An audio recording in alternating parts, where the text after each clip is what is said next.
Well, as you know, Democrats are closing in on a Senate supermajority, looking to snag just 2 more seats that are still up for grabs. If they pull it off, how is the GOP going to handle that? Minnesota Representative Michele Bachmann joining me right now. Congresswoman, always good seeing you.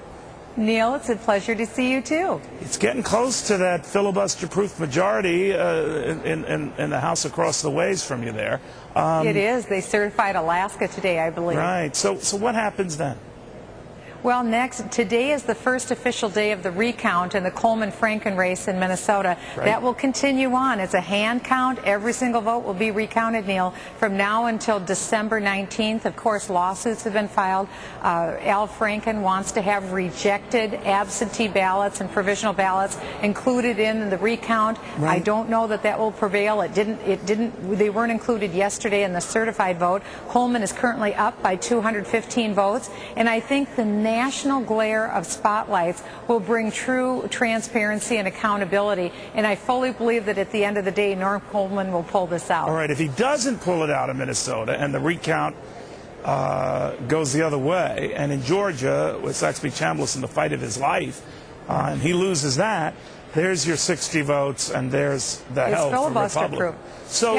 There won't be one break on any legislation here in D.C., and the Democrats will have literally their fingers will be on every lever of power, from the White House to the Senate to the House, and virtually the Republicans will be irrelevant, and the Democrats will have their way. All right, but in the House, how do you play that, where it's still a wide margin, but you've still got sort of a fighting debate going? How do Republicans then recoup from that?